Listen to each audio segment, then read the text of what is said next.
Welcome back, folks, to the Stockwell Eldritch Show. I'm Jason Stockwell with Remax Results.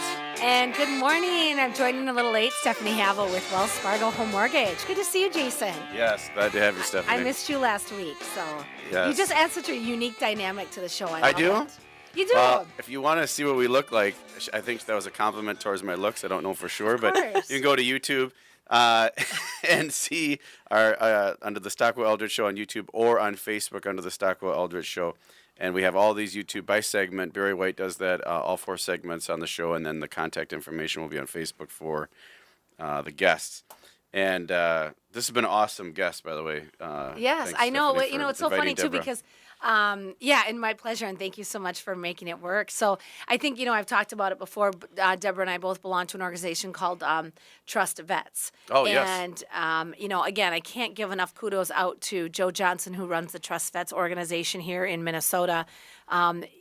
Non-veteran himself. He is not a veteran, no military affiliation, but, like me, just has a really strong passion for it. And so Trust Vets is an organization. It's all veteran-owned businesses. And so obviously Wells Fargo, we're not a veteran-owned business, but we're also a business that supports a lot of veterans. We have over 8,000 team members that are actual veterans, and we do a lot of support with the Trust Vets organization. And so that's where I had met Deborah at a meeting, and same thing, there were so many people at that meeting that we've actually had on the show.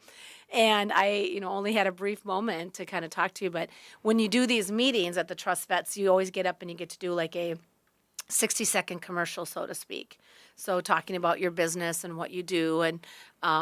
And again, I'm just always passionate about helping people and helping others. And obviously that's what your business does. So that's why I was really, excited to reach out to you and have you as a guest. And so it sounds like you and Jason kind of already shared a little bit about your business and how you help others. And Well, Argos Canine, I learned a lot already.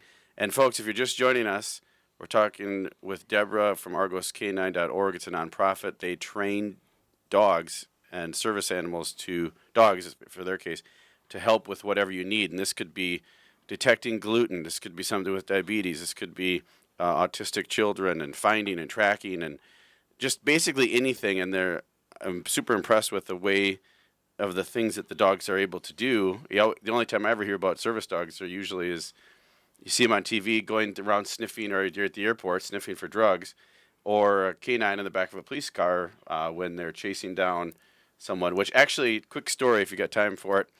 New Year's Eve, it's been 2015, I believe.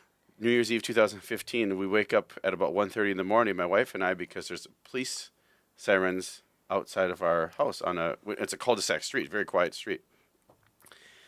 We look out the window, we see a car on it, flipped over completely in the middle of the road, right in front of our house, and a guy's crawling out of it, and a cop car is coming right behind him, right? Stops, the guy gets out, runs down the hill, just takes off running, and it's about -10. I mean, it's cold. He's wearing a T-shirt. The police car pulls up behind him, gets out of the car, and gets out with the dog, and then he holds a dog, and then he says something we couldn't hear because our windows were closed, and the dog just takes off into the woods, down the street, into the woods after this guy. We hear a scream, like a loud scream, no joke, and then about 3-4 minutes later, there's another police car, and they're both pulling the guy up. The dog had got him, and it was amazing. And he was apparently on heavy drugs. He hit the snowbank in front of our house. That's what flipped him. He went into almost trying to. It was like he was going to come into our yard, but then he hit the bank and flipped. over. And then we read about it in the paper like a week later. But the dogs are truly, truly amazing. And no offense if you love cats.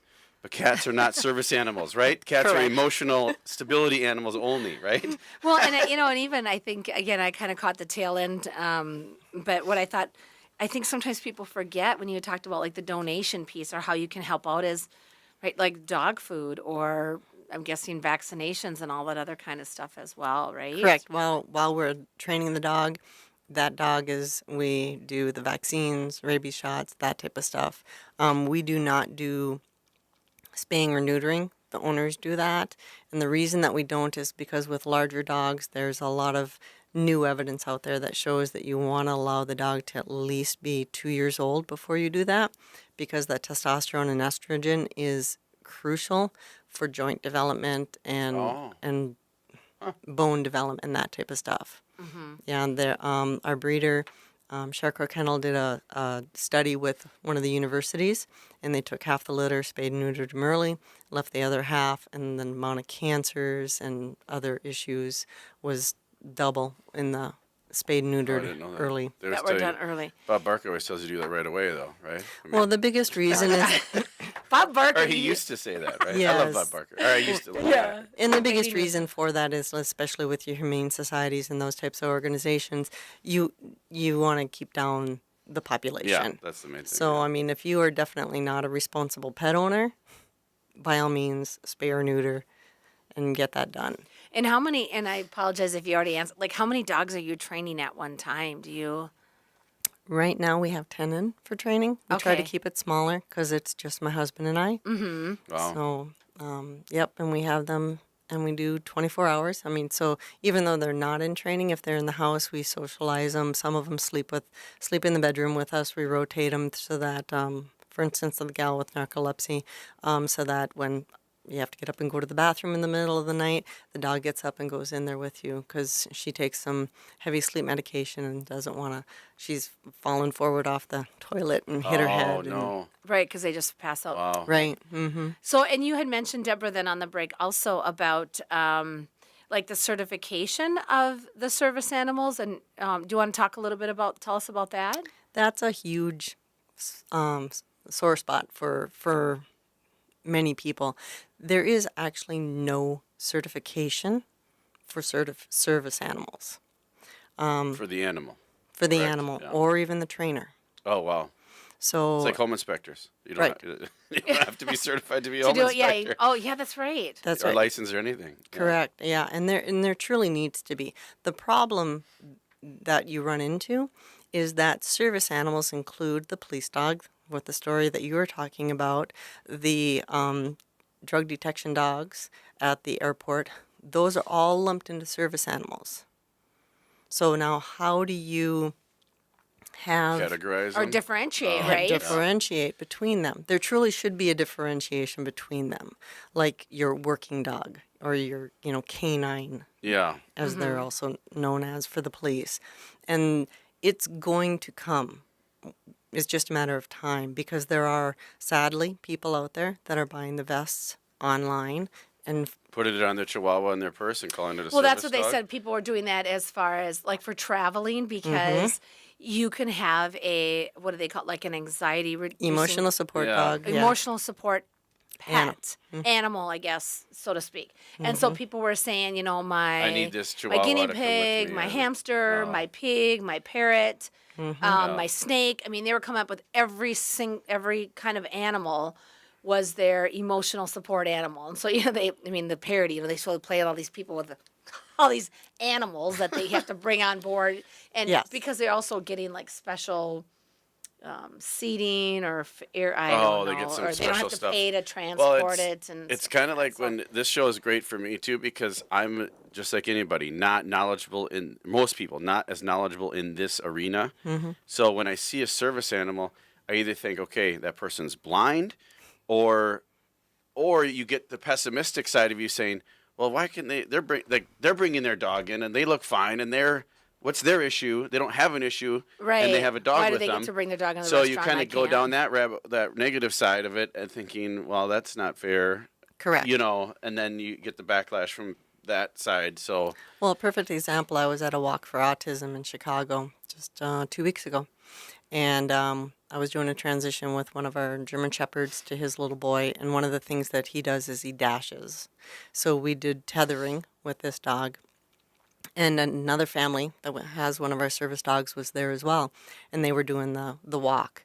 And she was telling me later that she had some people walking up behind her saying, oh, well, look, they have their dog. Why don't we bring our dog? yeah, you kind of like, Right. And somebody said, well, that's a service dog.